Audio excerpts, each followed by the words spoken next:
ئەمە کاریگەرەکانی لینزی گرام بۆ کورد دیمەشقی شپرزە کرد و هەنگاوی نوێژ ئاشکرا بوو. مالیکی عێراق دەشڵەژێنێت، ستاندەر سیناریۆ مەترسیدارەکان ئاشکرا دەکات. هەڵوێستەکانی دژی ڕۆژاڤا خەریکە سەری تۆم باراک لە ئەمریکا دەخوات. دوجار لینزی گرام کۆتایی بە قسەکردن هێنا و دەستی بەکردار کرد.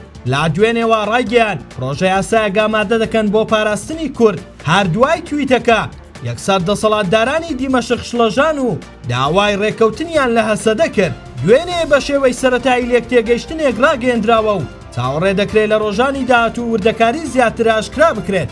هاوکات هەوڵەکەی دیمەشق بۆ ئەوەیە لینزی گرام و سیناتۆرەکانی دۆستی کورد ڕازی بکەن دەست لە پرۆژەی یاساکە هەڵبگرن و هیچ هەنگاوێک دژی حکوومەتی نوێی سووریا نەنێن. بەپێی بەدواداچوونی ستاندەر ئەگەر گفتوگۆکان بەرەو پێش بچن کوڕ ڕازی بکرێت ئەگەری ئەوە هەیە کە پرۆژەی یاساکە نەبێتە یاسا و لە کۆنگرێس تێنەپەڕێت. بەڵام ئەگەر تورکیا و سعودیا و کەندا و بەردەوام بن لە دژایەتی کورد و هێرشەکان ڕانەگرن ئەوە پرۆژەکەی لینزی گرام گورزێکی قورس دەبێت. بۆ یەکەم جار لە کۆنگرێسی ئەمریکا یاسایەک بۆ پاراستنی کورد دەردەچێت و گەرانتی ئەوە دەکات کە بە هیچ شێوەیەک دەسەڵاتدارانی دیمەشق نەچنە ناوچە کوردیەکانی ژێر دەسەڵاتی ئیدارەی خۆسەر. لە وەڵامی هەڕەشەکەی دوێنێی دۆناڵد ترامپ کە ڕایگەیان ئەگەر مالیکی لە کاندید بوون بۆ پۆستی سەرۆک وەزیران نەکشێتەوە چیتر هاوکاری عێراق ناکات. ئەمڕۆ نووری مالیکی کاندیدی چوارچێوەی هاواهەنگی وەڵامی هەڕەشەکانی ترامپی دایەوە و ڕایگەیان دەستوەردانی ئاشکرای ئەمریکا پێشێلکردنی سەروەری عێراق و سیستەمی دیموکراسیە و ڕەتی دەکەینەوە. وتیشی لە سۆنگەی ڕێزگرتنم لە ئیدارەی نیشتیمانی و بڕیاری چوارچێوەی هەماهەنگی بەردەوام دەبم لە کارکردن تا دەگەینە کۆتایی. بەپێی بەدواداچوونی ستاندەر ئەگەر مالیکی سوور بێت لەسەر نەخشانەوە بە ئەگەری زۆرەوە ئەمریکا سزای تون بەسەر عێراقدا دەسەپێنێت و وڵاتەکە دووچاری قەیرانی گەورە دەکاتەوە و نرخی دۆلاریش بەرامبەر بە دینار زۆر بەرز دەبێتەوە. عێراق چیتر بە ئاسانی ناتوانێت دەست بۆ دۆلاری ئەمریکی ببات.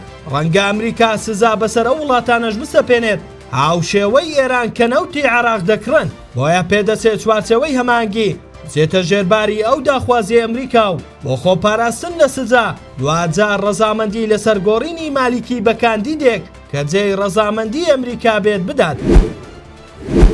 بەهۆی هەڵوێستەکانی دژی ڕۆژاڤای کوردستان و نزیکی بڕیارەکانی لە تورکیا لە ئەمریکاوە داوا دەکرێت لە کۆنگرێس لێپرسینەوە لە تۆم باراک نێردەی تایبەتی ئەمریکا بۆ کاروباری سووریا بکرێت. ئەدی نووسەر و ڕۆژنامەنووس لە ئەمریکا لە پۆستێکی لە تۆڕی کۆمەڵایەتیە کزنووسیویەتی ئاژانسا هەواڵگریەکانی ئەمریکا زانیاریان دەستکەوتووە کە ئاماژە بەوە دەکەن تۆم باراک پەیوەندی نهێنی لەگەڵ تورکیا هەبووە. لا بەرژەوەندی تورکیا کاری کردووە لە بەرامبەر وەرگرتنی سوودی دارایی.